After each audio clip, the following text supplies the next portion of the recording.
Feria Cultural del Libro Ibero y Teso Virtual 2021.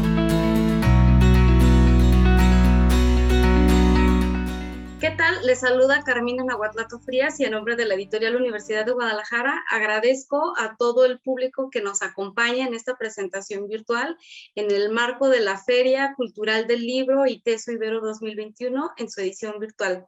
En esta ocasión queremos compartir una de nuestras novedades editoriales que se llama Naturaleza y Poesía en Diálogo, una obra escrita por Elba Castro Rosales, una educadora ambiental que muestra la relación que existe entre la poesía y la naturaleza. Elba, muchas gracias por darnos un espacio en tu tarde para hablar con nosotros sobre este libro.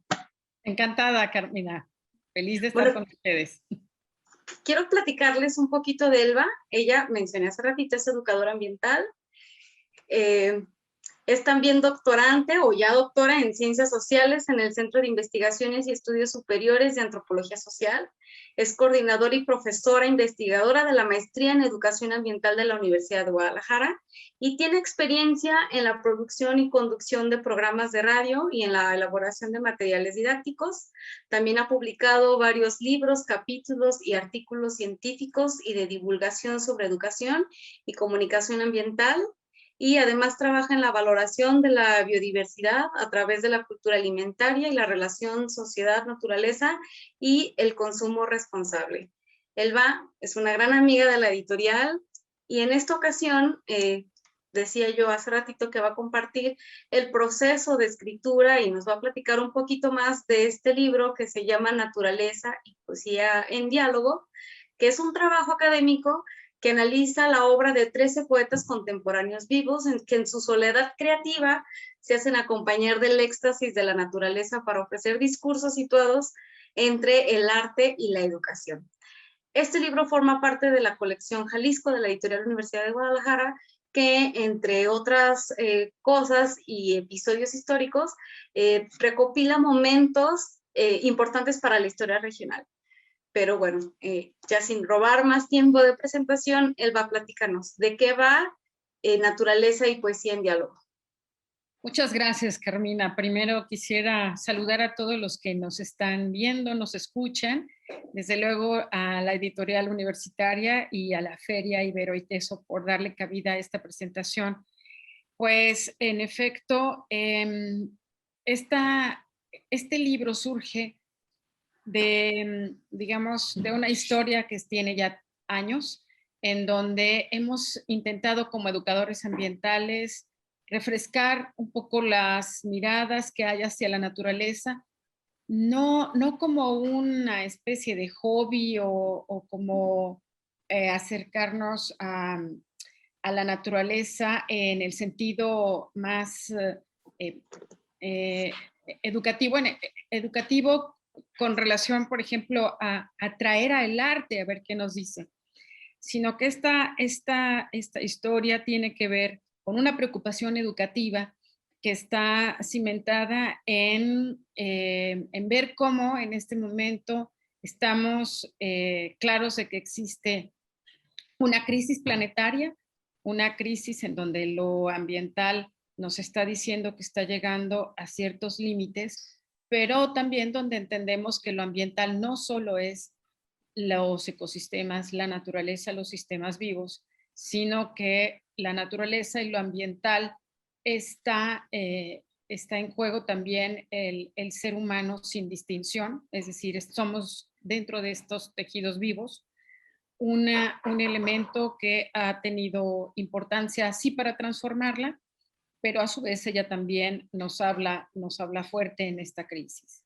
De manera que buscábamos como educadores ambientales, como digo, refrescar los sentidos y el significado de la naturaleza en un mundo convulso, en un mundo que busca también encontrarle salidas a otras formas de vivir que no sean las que nos han orillado a esta crisis, que tiene que en medio la noción de progreso, la noción de poder, la noción del mismo ser humano y la poesía, que siempre nos ha ayudado, el arte, pero especialmente la poesía, nos ha ayudado a pensar siempre las épocas en las que estamos y son los poetas los que dan un paso adelante porque en su percepción en su experiencia de vida tan sensible, son aquellos que se detienen a contemplar las preguntas fundamentales y que nos ofrecen una mirada del mundo hoy diferente. Así que intentar un diálogo con la poesía, especialmente con los poetas,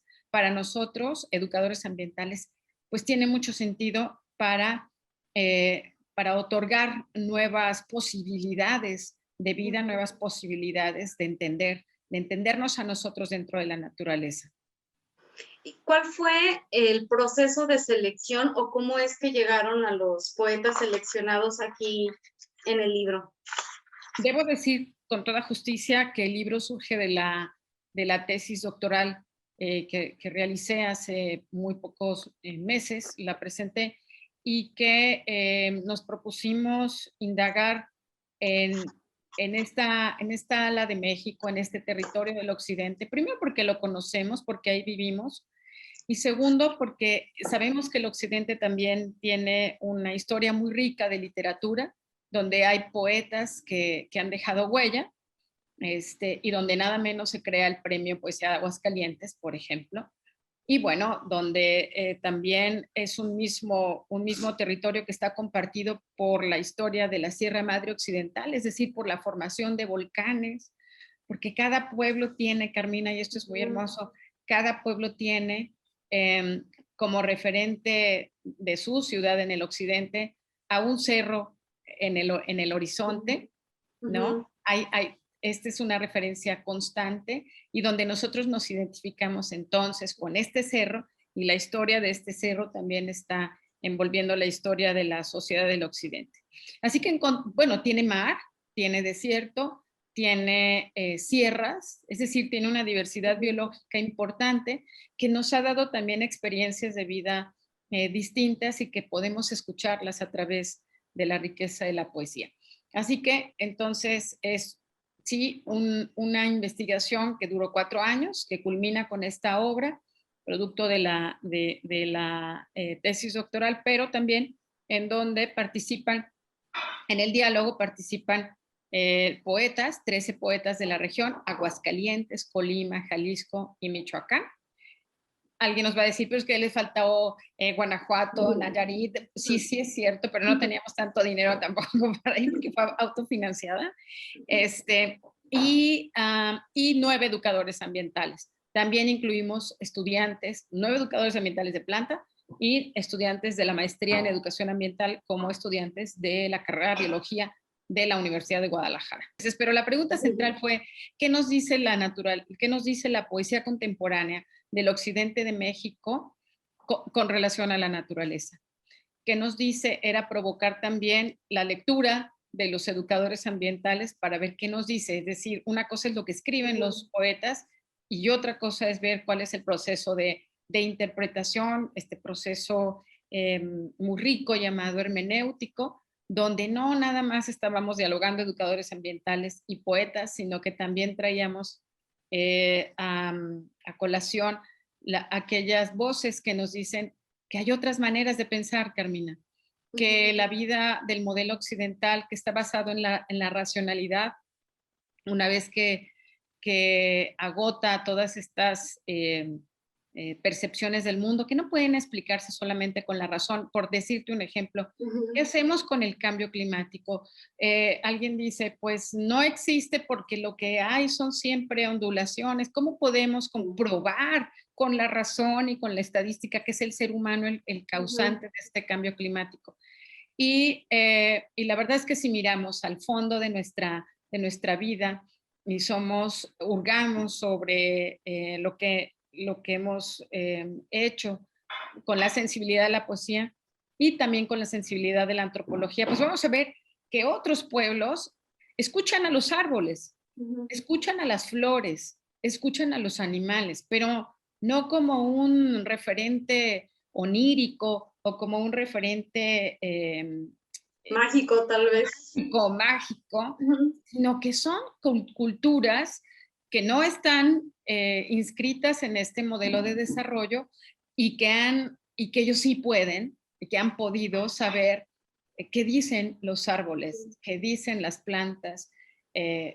Hay un acercamiento cada vez mayor de las ciencias a entender que esta relación que hemos tenido para generar conocimiento de sujeto-objeto ya no funciona, porque vivimos en un mundo interrelacionado. Los objetos están dentro de otras constelaciones de relaciones y que no los podemos aislar, ¿no? Este modelo del análisis, ahora estamos, digamos, hablando de un modelo de integración de la lectura de lo que es el mundo. Así que esta pregunta, ¿qué nos dice la naturaleza hoy qué nos dice la poesía hoy respecto a la naturaleza?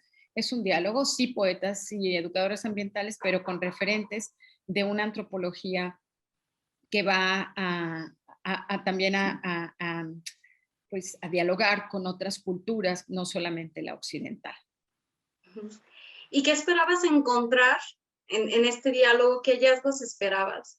¿O qué encontraste que no esperabas? ¿Y qué faltó por encontrar? Encontré poetas de una gran talla literaria que habitan contemporáneamente esta región. Y curiosamente, Carmina, me encontré que los poetas que escriben sobre la naturaleza con mayor profundidad y con más criticidad son poetas o sea, que tienen más de 30 años, que tienen sí, el más joven que estuvo en esta investigación tenía 35 años, ¿sí? El más joven. Y de ahí las poetas que tenían 40 años, pero sobre todo 50, 60, 70 años, en ellos encontré las propuestas más profundas, que calan más hondo en la cultura actual. Y eso me sorprendió porque si bien es cierto que aprendemos la tele, abrimos el periódico en el celular o como tú quieras, encontramos que todo se refiere a que hay pues una crisis del medio ambiente, crisis del agua, crisis por la contaminación. Pues uno cree o uno creería que la naturaleza es un referente fresco en la escritura de los jóvenes y no es así. No es así por muchas razones y tampoco es que quisiera yo estar, digamos, echarle en cara eso a los escritores jóvenes. No, hombre, es una cuestión más bien orgánica.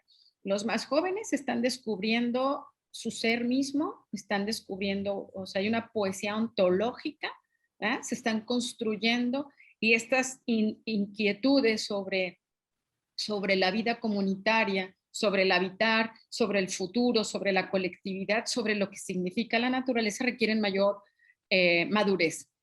Entonces, ya quienes están más avanzados en la experiencia de vivir, pues obviamente cosechan poemas con una calidad impresionante. Eso encontré. Otra cosa que encontré es que la ciencia y la poesía dialogan muchísimo en el occidente.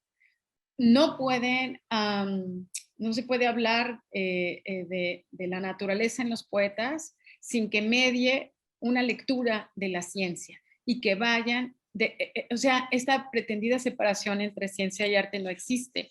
Así que los poetas son a quienes van a brevar para conocer más lo que están viendo en su primera expresión de la vida a través de los sentidos, pues luego van a ver van a referirse mucho más a la naturaleza leyendo. Así que el proceso de escritura en ellos es sí la experiencia de vida, pero también la lectura, y eso es algo que me impresionó. Mira, y otra cosa que es central es que y que me impresionó muchísimo, es que hice un análisis sobre los títulos. En los títulos, nosotros sabemos que poner un título en un libro es resumir casi todo lo que dice, pero también generar un impacto emocional, ¿no? Entonces resulta que los artistas, autores, poetas, en los libros que fuimos a recoger a todo el occidente de México, en estos estados que menciono, encontramos 71 libros que referían directamente a la naturaleza. Bueno, esos libros encontramos que el 56%, déjame ver, el 59% de los títulos tenía un referente de la naturaleza, 59% de los títulos. Esto quiere decir que sin el referente de vida que se nos presenta democráticamente a todos los seres humanos, que es la naturaleza, un árbol, una planta, el suelo, la tierra, el aire, el sol, es muy difícil que la poesía se enuncie.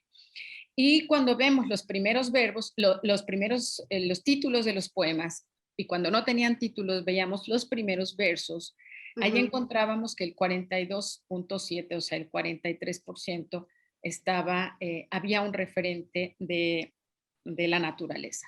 Cargadísima, entonces, sin la naturaleza no hay experiencia estética, es muy difícil representarla, forma parte de esta riqueza del bagaje de los poetas.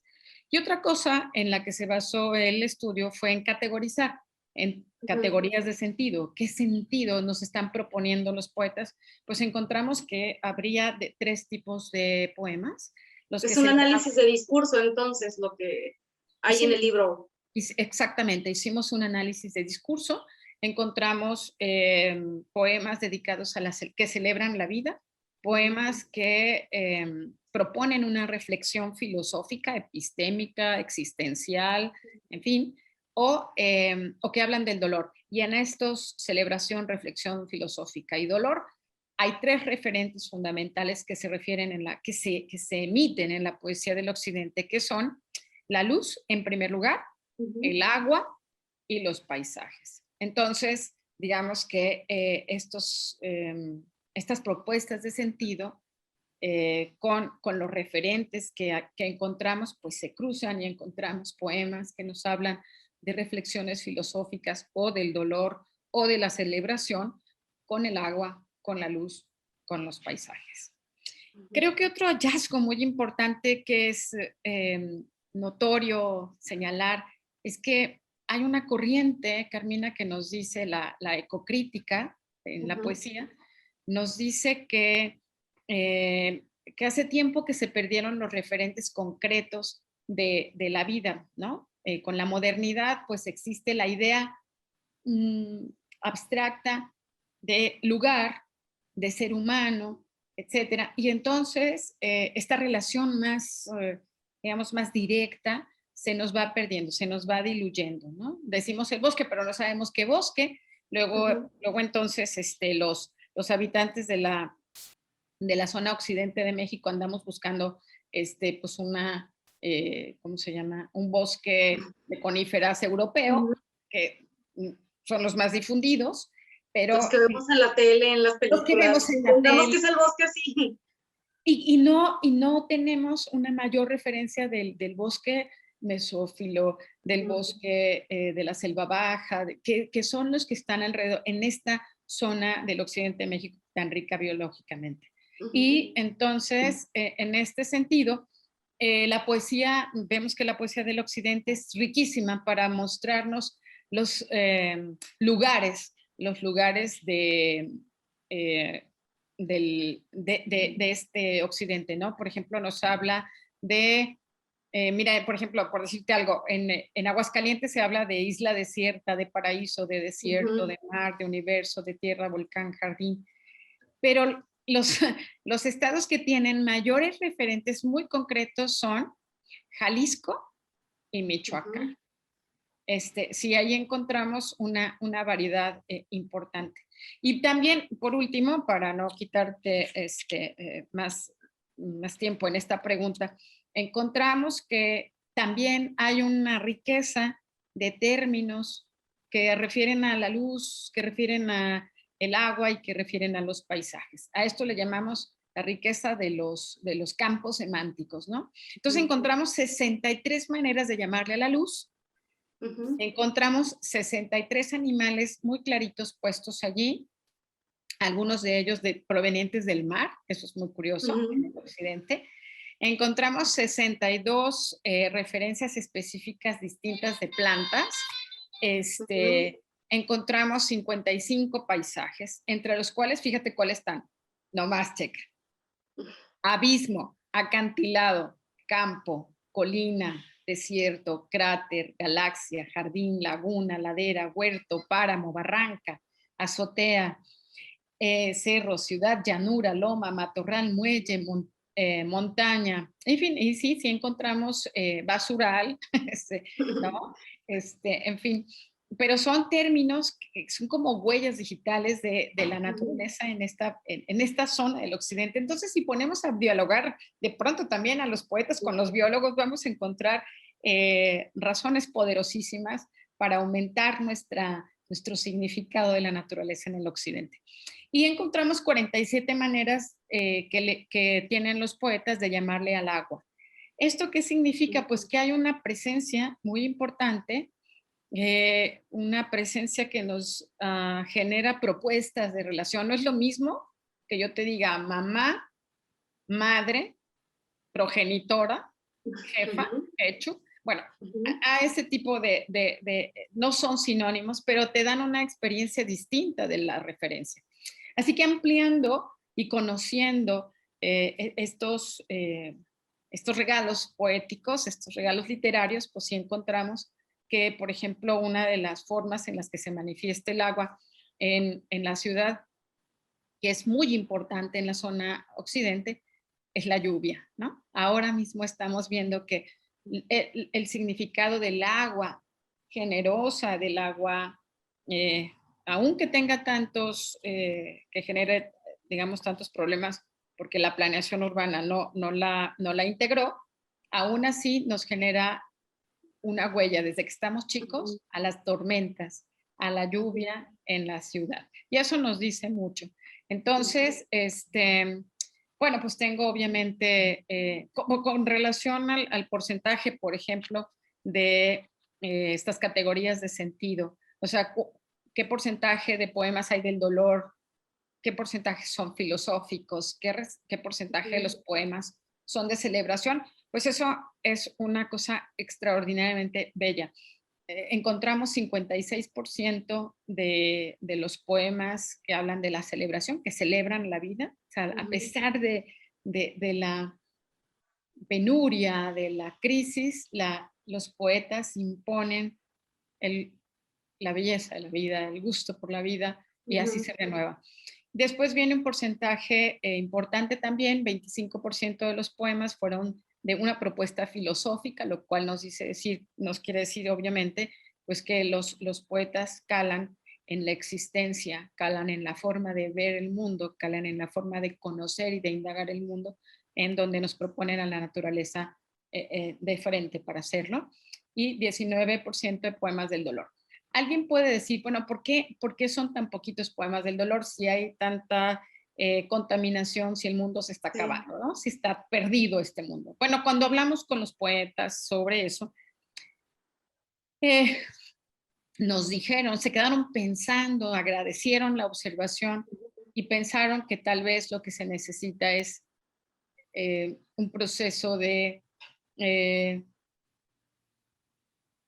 como de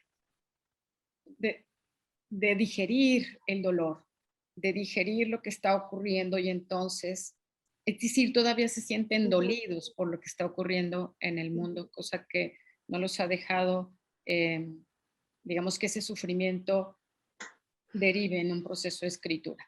Digamos que grosso modo, con relación a la poesía del occidente, esos son grosso modo los hallazgos que yo invito a leer.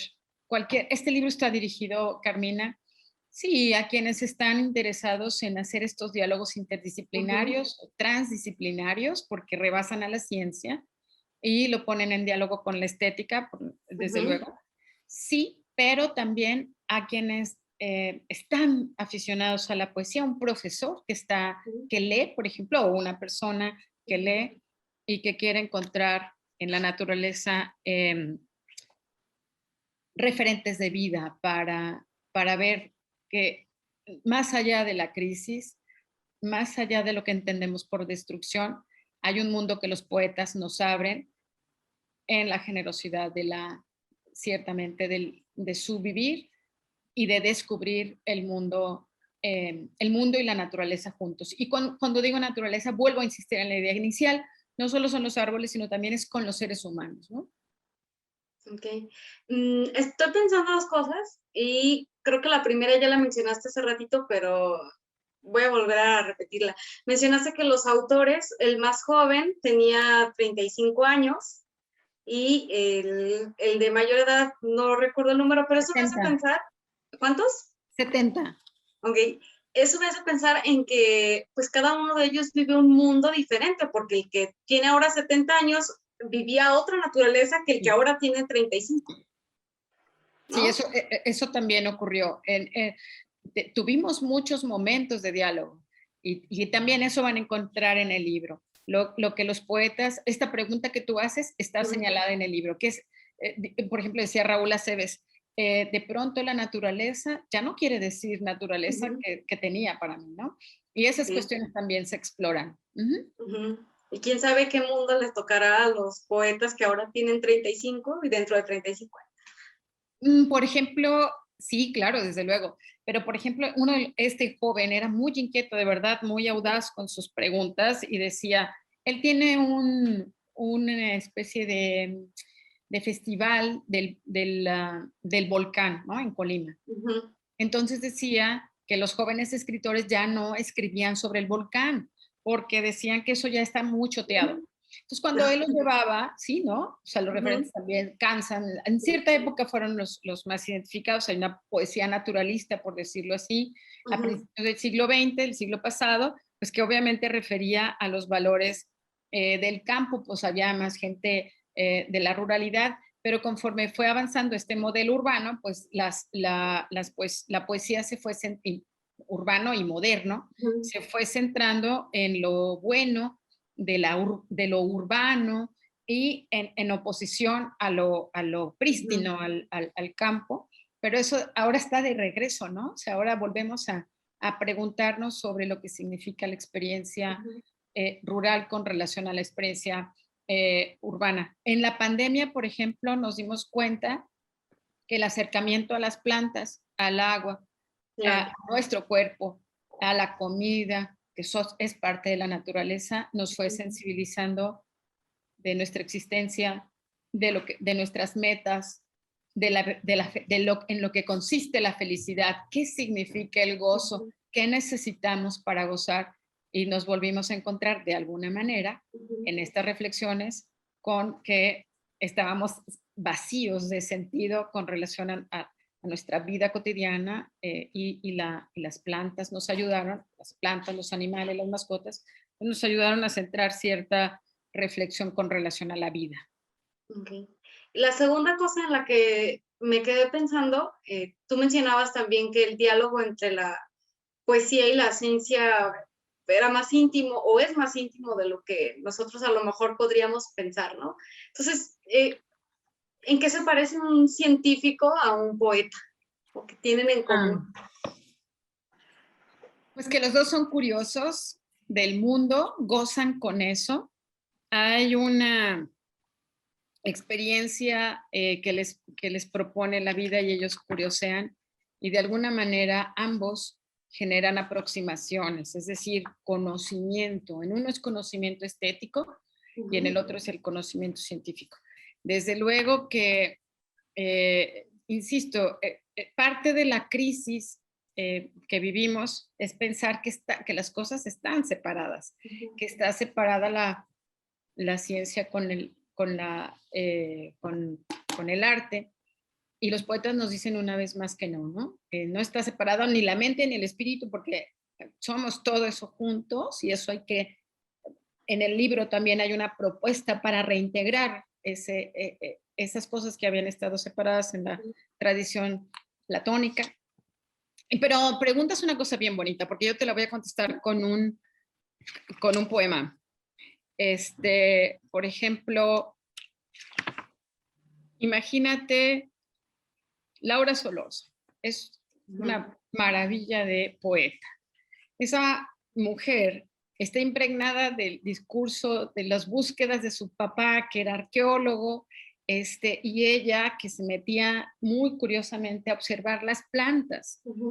Y de hecho tiene una relación con las plantas sui generis. Y esa misma forma de entenderse con las plantas, pues la ha llevado a estudiar, desde luego, no solo la botánica, sino también lo que dicen otros pueblos sobre su experiencia con las plantas, ¿no? Hay un autor que habla sobre que es un antropólogo, etnógrafo, que fue al Amazonas y recupera esto de estos pueblos en donde dice que cada árbol tiene en su memoria una canción de los pueblos, entonces le llama las canciones de los árboles y él se dedica a escuchar las canciones de los árboles. Bueno, pues así es Laura Solorza. Entonces te cuento un poema.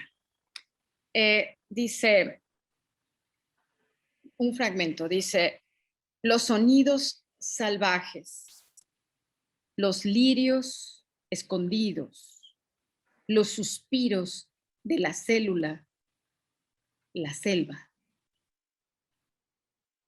Es evidente que esta mujer lo que nos está proponiendo es una mirada desde la biología celular y molecular que se expande, ¿no? Que se expande y que los sentidos lo pueden captar.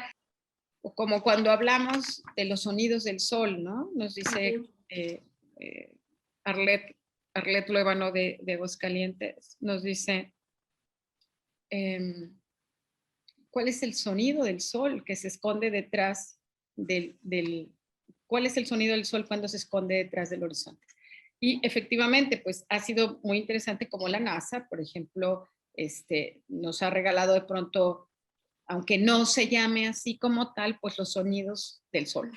Entonces, claro que hay una imagen poética que desafía las realidades y las verdades científicas, las desafía, y hay una construcción estética que luego puede ser, ¿por qué no?, retomada por el científico, o al revés, ¿no? Entonces, ahí encontramos experiencias muy interesantes. Quien esté interesado, entonces, hay una observación hermosa, estética, ética, también de relación con los animales. Voy a poner el ejemplo de Neftalí Coria, un poeta de Michoacán, que hace un bestiario, le llama bestiario íntimo, y él dice, ánimas que el alacrán llegue hasta mí y se instale en mi piel como en su casa, que desvaine su aguijón contra la carne y su veneno acierte a quedarse en el feroz caudal de mi sangre, que llegue corazón adentro y oiga el tropel de mi nombre y sea yo ese alacrán o él sea que escribe la historia de las piedras que faltan por levantar. Sin la poesía no podríamos hermanarnos con los animales, por ejemplo, que somos eso, somos parte del reino animal, y que la cultura occidental pues sí ha separado al ser humano del resto de la naturaleza, ¿no? Lo ha encumbrado también. Entonces, la poesía desafía eso y nos da esta mirada de encuentro. Entonces, a mí me resultó apasionante en muchos sentidos y yo espero que el libro les llegue a gustar cuando esté en sus manos. Yo estoy muy, muy honrada con que el libro sea parte de la colección Jalisco, una colección que pretende obviamente destacar lo más granado que se da en nuestro estado y así fue leído estos hallazgos para la poesía del occidente. Entonces tiene pasta dura, muy elegante, escrito con 2 tintas, de verdad que es muy, muy elegante, se lee muy bien. Y la portada es una parte de una pintura que hace Sairi Karp. Sairi es una excelente profesional de los libros, pero también es una excelente artista. Y ella me compartió esta mirada porque yo quiero decir que aparte de que son criaturas marinas, también tienen este diseño áurico, bellísimo, que sigue la naturaleza, pero que nos implica un giro. Y yo en la propuesta teórica hablo del giro ontológico del ser al estar en la naturaleza. Entonces, pues es una pieza que además tiene ese valor pues inédito que es tener una pintura de Sairi Katz en la portada, y yo le agradezco sumamente esta generosidad de su parte. Además es súper modesta y no quiere que se mencione, pero es una excelente, ¿cómo se llama? Artista, pintora, que yo admiro muchísimo. Bueno, pues vamos cerrando esta conversación. Elba, te agradezco mucho la paciencia y mucho también que nos hayas compartido esta tarde para hablar un poquito más del libro. Espero que no sea la única ocasión en la que platiquemos. Y el libro está disponible en la página de la editorial, que es www.editorial.udg.mx. También lo pueden encontrar con nuestros distribuidores, principalmente en la librería Carlos Fuentes. Y bueno, Elba, ¿algo más que quisieras agregar a esta primera conversación sobre el libro? Muchas gracias, Carmina.